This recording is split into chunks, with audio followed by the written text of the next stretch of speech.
가기사는 증시 각도기. 안녕하세요, 증시학대TV 시청자 여러분, 투자자 여러분, 도기마을 여러분, 청취자 여러분 모두 반갑습니다. 7월 12일 화요일 아침에 환하게 밝았습니다. 네, 주식시장은 또다시 혼돈하고 있습니다. 금융시장 전체가, 주식시장이라기보다도 금융시장이 혼돈하고 있는 그런 흐름이라 이렇게 볼 수 있겠는데요. 러시아가 드디어 가스를 끊었습니다. 노르스트림 가스 원, 노르스트림 가스 이 원을 끊었고요. 자, 유럽은 이제 진짜 오늘장 한마디, 인플레를 즐기고 있는 러시아. 설마 이것까지 계산하고 전쟁을 한 건 아니겠죠? 완전히 뭐 인플레를 즐기면서 이제 막 자기 마음대로 하네요. 유럽 갖고 놉니다. 이게 왜 유럽을 갖고 논다 이렇게 표현할 수 있냐면, 그들의 말에 의해서도 확인할 수 있어요. 정기 점검이 마무리되면 가스 공급이 정상 체계될 것이다. 공급의 차질이 빚어진 건 모두 서방의 잘못된 제재 때문이다. 니들 탓이야, 내 잘못 아니야, 까불지 마 라고 얘기를 합니다. 근데 왜 이렇게 힘드냐? 독일이 3분의 1이 러시아산 가스예요. 그 다음에 이탈리아는 40%가 러시아산 가스입니다. 러시아산 의존이 굉장히 크죠. 자, 이렇게 되면 이제 전임자들한테 대한 원망도 상당하겠죠. 참 후덕한 이미지의 우리 메르켈 총리를 욕하는 사람들도 꽤 있을 것 같아요. 이제 유럽이나 독일에서는 뭐 그런 상황이고, 자, 어쨌든 이 노르스트림 이게 공급 중단이 에너지 가격에 어떤 영향을 미쳤을까요? 네, 확실하게 영향을 미쳤습니다. 네, 가스 가격이 미국 가스는 사실은 지금 팍팍 올라갈 일이 아니거든요. 왜냐면 저장 장치가 지금 문제가 생겨가지고 문제가 생겨가지고 유럽으로 보내는 가스가 조금 트러블이 발생한 것으로 알고 있어요. 그런데 그렇게 되면 어떻게 됩니까? 미국의 재고가 굉장히 늘죠. 그러면 미국의 가스 가격은 상당히 떨어져야 되는데 이번에 이렇게 팍 튀었습니다. 아무래도 러시아 때문이라고 봐야 되겠죠. 가스 가격 한번 보도록 하겠습니다. 네, 가스 가격 살펴보죠. 네. 지금 보시면은, 이거 하루짜리로 한번 보도록 하겠습니다. 1일짜리로 먼저 어떤 분위기였는지 좀 분위기 파악을 좀 하셔야 되기 때문에 하루짜리로. 네, 하루짜리. 네, 올랐죠. 그 다음에 지금 한 석 달짜리 한번 보죠. 네, 많이 떨어지고 있었어요. 말씀드렸던 대로 미국 쪽에서는 재고가 늘어나면서 가격이 폭락을 하는 분위기였는데요. 굉장히 급등을 이번에 했습니다. 어제 오늘 이번 주 며칠 상간에 이렇게 많이 올랐던 것이고요.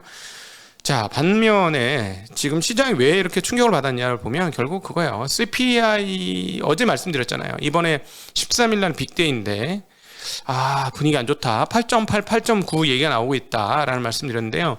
그게 이제 시장을 옥죄었죠. 옥죄면서 시장을 짓눌렀습니다. 불안감이 증폭이 되었고요.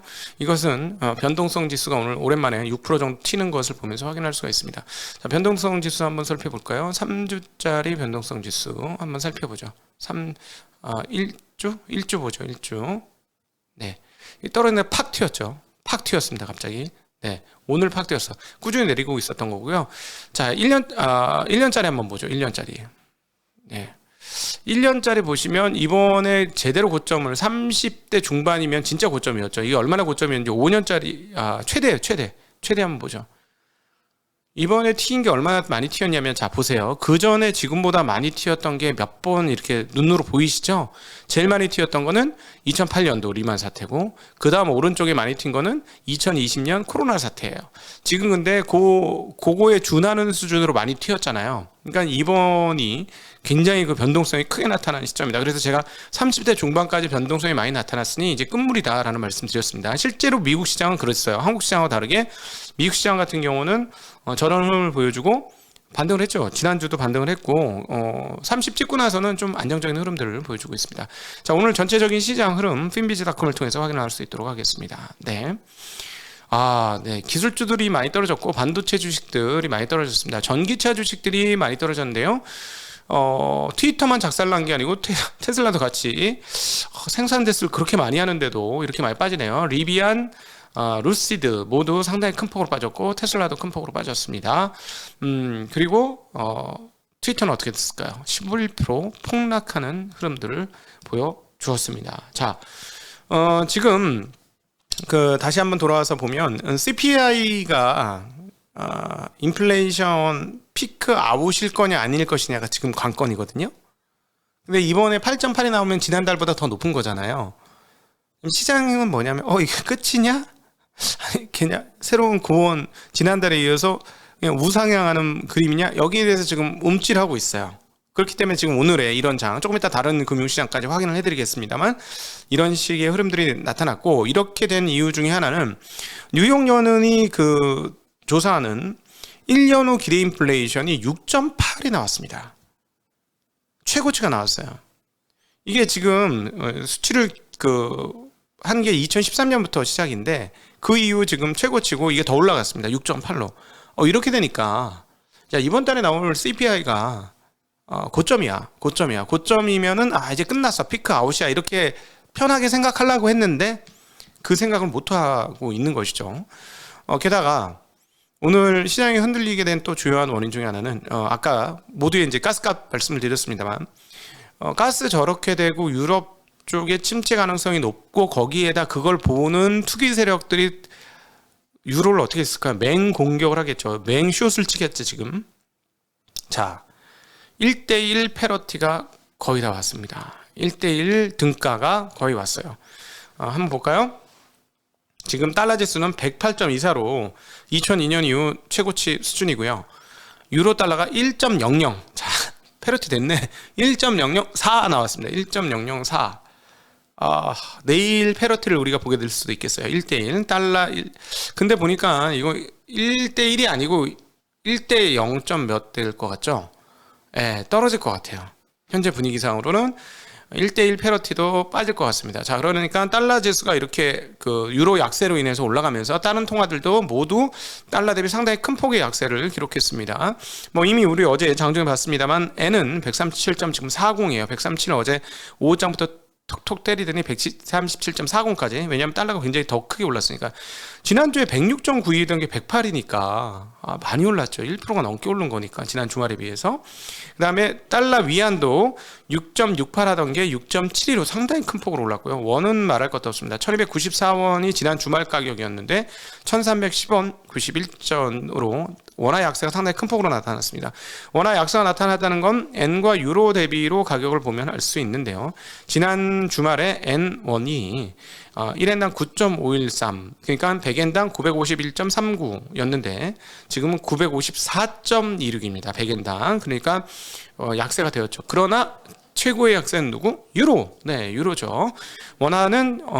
유로원은 지난 주말에 1318원, 오늘은 1316원으로 유로가 굉장히 약세였습니다. 원화도 약세였는데 유로 약세가 훨씬 더 크게 나타났다 라고 볼 수 있고요. 자, CPI가 불안하니까 어떻게 되겠어요? CPI가 공공행진을 계속할 것 같다. 그리고 8.8, 8.9가 예상이 되는데 1년 후 기대 인플레이션도 6.8로 최고치를 찍은 상황에서 다음 달에 이번에 발표될 게 수요일 날 발표될 게 8.8, 8.9가 되니 이거 연준 금리 많이 올리겠네. 페드 워치에서 생각하는 이번 달 금리 인상 폭은 75bp. 근데 나머지는 50bp 아니 50bp 아니 나머지 7%는 1%가 되는 거죠. 그러니까 아닌데 분명히 75bp가 맞아. 근데 1% 머리 아파. 이런 분위기가 있는 거죠. 채권 시장은 이렇게 되니까 어떻게 되냐? 채권 시장은 금리 많이 올리겠네요. 그래요. 많이 올리세요. 경기는 침체네요. 침체. 확정. 자, 그러면서 10년물 국채금리가 다시 한번 3%를 깹니다. 굉장히 큰 폭으로 내려왔어요. 거의 10bp 수준의 금리가 하락됐습니다. 지난 주말에 3.084% 하던 10년물 국채금리가 2.993으로 3%가 깨지면서 내려왔고요. 2년물은 좀 덜 빠졌어요. 3.108이었는데 3.069. 자, 즉 2년물과 10년물의 금리 격차가 역전된 게 더 벌어졌습니다. 침체니까 이게 채권 시장의 생각이고, 자 30년물은 3.25에서 3.17로, 5년물은 3.126에서 3.035, 3.053, 3개월물은 어떻게 됐을까요? 자 이제 2주일 남았잖아요. 20일 남았으면 어떻게 됐을까? 1.95가 드디어 2를 돌파했습니다. 자, 2.065로 드디어 3개월물이 2%로 왔고요. 자, 뭐 콜금리에 붙겠죠. 네, 콜금리 발표할 때쯤 콜금리에 붙을 것으로 예상합니다. 반면에 독일 금리는 오히려 더 빠졌어요. 1.333에서 1.245로 신기합니다. 이렇게 빠지는 흐름들 보여주었습니다. 자, 과연 어떻게 될 것이냐? 정말 100bp 가능성이 있느냐? 이 부분에 대해서 연준 인사 발언들이 있었는데요. 연준 인사들이 의도적으로 이런 발언을 했다면 이번 달의 금리 인상은 역시나 75p, 93% 페드와치가 생각하고 있는 93%의 비율로 생각하는 75bp가 이번에 75bp가 될 것이다 라는 것을 연준 인사들의 발언이 있습니다. 발언을 통해서 우리는 유추할 수 있겠습니다. 이들이 의도했다면, 그러나 지난 1년 동안에 우리가 연준 인사들의 발언들을 보면 의도치 않았다고 볼 수 있지 않아요. 즉 의도한 것 같아요. 왜냐하면 그들이 발언하고 나서 무슨 일이 벌어졌고, 심지어 그들이 발언을 못하는 블랙아웃 기간에는 전임자를 통해서 발언을 하고 블룸버그를 슬쩍 블룸버그를 통해서 또 얘기를 블룸버그였나? 월스트리트 저널이었나? 월스트리트 저널 같다. 월스트리트 저널에 이렇게 슬쩍 이번에 75p 인상할 거라고 하면서 하여튼 쇼 줬죠. 더들리를 통해서도 입을 통해서 말했고, 그런 측면에서 보면 연준 인사들의 발언은 의도하지 않지 않았다라는 느낌을 지울 수가 없습니다. 자, 에스더 조지 클리블랜드 연총재, 이분은 매판돼 금리를 세게 올리는 거에 대해서 조금 경고음을 내셨던 분이죠. 현재의 금리가 오늘날의 경제 지형에 맞지 않는다는 점을 인식하고 있으며 금리를 빠르게 인상할 필요가 있다는데 확실히 공감한다. 현재 금리 너무 낮다. 빨리 금리 올려야 돼. 라는 얘기했고요. 그러나 나는 불확실성이 고조된 시기에 긴축 정책의 변화 속도가 가계와 기업 및 금융시장에 어떤 영향을 미칠 수 있는지를 염두하고 있다. 금리 세게 올렸다가 휘청휘청 할 수도 있어 하는 걱정이 있다는 얘기죠. 즉 지금 이제 4개월 만에 금리 인상 시작한 4개월 만에 긴축 논의가 있다는 것에 대해서 조금 게다가 그래서 긴축 침체 논의가 있다는 거, 그래서 침체로 인해서 금리 인하 논의 있다는 것에 대해서 좀 놀라고 있다라고 발언을 했고요. 이러한 예측은 빠른 금리 인상이 경제나 시장이 조정할 수 있는 것보다 더 빨리 긴축이 초래될 위험을 불러오고 있다는 것을 내게 시사한다. 헷갈려. 번역글이라. 그러니까 너무 빨리 금리 인상, 그래서 긴축을 너무 세게 하면 시장이 생각하는 것보다 더 빠르게 하면 시장이 좀 충격을 받을 수 있다. 이 얘기를 한 거죠. 예. 자, 이 발언을 통해서 보면 이번에 100bp 올릴 가능성은 별로 크지 않아 보인다 라고 생각이 됩니다. 75bp조차도 너무 빠른 거 아니냐는 우려가 연준 안에 있으니까. 라파엘 보스틱 애틀란타 연총재는 미국 경제는 추가 대규모 인상을 감내할 수 있다. 즉 75p죠. 본인은 75p 인상을 지지할 것이다. 이분 저기 흑인 분이시죠? 잘 아시죠? 지난번에 연말에 기준금리가 3% 어쩌고 얘기를 하셨다가 난리 나서 긴급 진화하신 분이잖아요. 그때 그래갖고 5월 달에 랠리 한번 뽑았잖아요. 이분 발언을 등에 업고. 근데 이분이 뭐라고 했냐면 나는 75p 인상을 지지할 것이다 라고 얘기했고요. 침체를 유발하지 않는 중립금리는 나는 3.0%로 생각한다 라고 얘기했습니다. 그리고 모든 시나리오에 전향적인 생각을 가지고 있긴 하지만 난 열려 있는데 100bp 인상 필요성은 크지 않고 실제로 그렇게 할 필요도 없다. 그렇게 인상할 것으로 보지도 않는다 라고 얘기하셨습니다. 자, 그래서 이분들의 발언이 의도되었다면 지금 시장이 오늘 그거를 조금 걱정하기 시작한 거예요. 100bp까지 인상하는 거 아니야? 라는 걱정을 살짝 땡겨서 한 건데, 이분들의 발언에 의하면 그럴 가능성까지는 없다. 그런데 이제 시장이 혼란하잖아요. 달러는 너무 강세고, 유가는 계속 오르고, 가스값도 오르고, 그리고 그 1년 내 그 인플레이션에 대한 기대치는 역대 최대치를 치고, 그 다음 예상되는 CPI도 최고치가 나올 것 같고 하니까 시장이 불안한 거예요. 불안한 겁니다. 자, 13일 뚜껑을 따면 해소가 될 수도 있겠습니다. 근데 이제 8.9보다 더 높게 나온다. 그러면은 이제 조금 골치 아플 것 같고요. 좀 단기 충격을 감내해야 할 것 같고요. 반면에 이렇게 지금 감안을 하고 있다가 뭐 예를 들자면 8.5 언더가 나왔어. 지난달 수준 밑으로, 지난달 수준과 지난달 수준 밑으로 떨어지는 흐름이 나왔어. 그러면은 오예 이럴 수도 있습니다. 반대로 오예.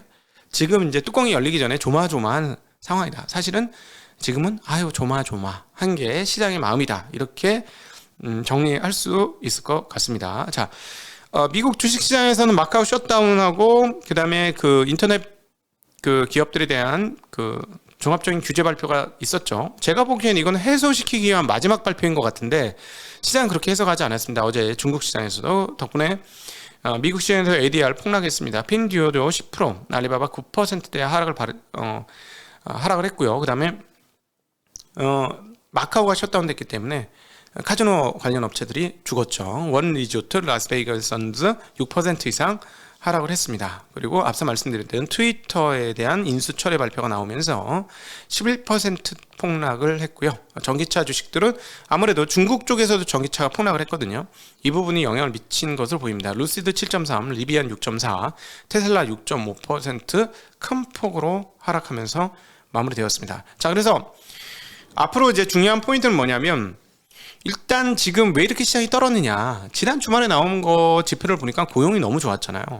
그러니까 게다가 8.8, 8.9%를 생각하는데 고용도 좋아. 이거 인플레이션 기대심리 만빵 아니야? 그러면 이거를 끊어내려면 어떻게? 연준이 금리 인상을 상당히 크게 할 수밖에 없을 거 아니겠어? 라는 생각을 하게 된 게 오늘 시장이다. 네. 그러나 말씀드렸던 것처럼 연준 인사들의 발언이 의도적이었다면 이번 달에 100bp 인상 가능성은 매우 희박하다라고 볼 수가 있고요. 자, 이것을 이제 시장이 인식을 하게 되면 조금 숨고르기를 다시 할 것이고, 그러나 여전히 강력한 변수는 유가입니다. 이거 어쩔 건데 지금 103.13으로 0.3% 떨어졌어요. 어제 장중에 102달러였었거든요. 근데 이게 거의 하락을 안 했습니다. 근데 지금 시점이 어느 시점이죠? 바이든이 사우디 가겠다는 시점이에요. 그럼에도 불구하고 떨어지지 않는다는 거, 이거 조금 문제인 것 같은데 이유도 좀 있습니다. 미국에서는 굉장히 큰 그 원유 재고 창고가 시골 오클라호마 쿠싱 지역, 오클라호마가 알렉사가 나온 동네잖아요. 알렉사. 지금 미국에서 난리 났죠. 아메리칸 퍼스트 송에서 우승을 하면서 알렉사가 K-팝으로 우승을 했어요. 이거 굉장히 상징적인 사건이라고 생각하고, 한국 문화가 이제 K-팝에 의해서 점점 문화가 퍼지고 있는 상황이다. 놀랍다. 우리 생에 이런 날을 보는구나 하는 생각을, 오클라호마를 보면 야, 오클라호마에서 이런 가수가 나왔어 하고 미국에서 지금 깜짝 놀라는 분위기인데, 어찌되었건 자, 거기가 큰 원유 저장소인데요. 2014년 10월 이후 처음으로 2천만 배럴 아래로 재고가 떨어졌다고 합니다. 이런 것들도 조금 유가를 밀어올리는 요소가 되고 있는 그런 상황이다라고 볼 수 있겠고, 그럼에도 불구하고 바이든이 사우디 갔는데 가격이 안 떨어진다. 이건 좀 문제예요. 이건 문제가 되겠고, 자, 이렇게 되니까 암호화폐 자산은 어떻게 될까요? 반등 조금 했습니다만 다시 한번 하락하고 있죠. 비트가 4.47 떨어지면서 2만이 깨지기 직전이고, 이더리움도 5.9% 빠지면서 1,100달러 정도 수준입니다. 저는 일단 이 크립토에 대한 생각은 동일하고요. 중간에 많이 떨어지면 반등은 중간중간 계속 할 겁니다. 네, 그거는 뭐 당연히 그런 기술적인 흐름들은 나올 수밖에 없지 않겠나 보여집니다. 자, 이제 여러분들과 함께하는 지링대로 넘어가겠습니다. 긴 시간 함께해 주셔서 진심으로 감사합니다. 안녕.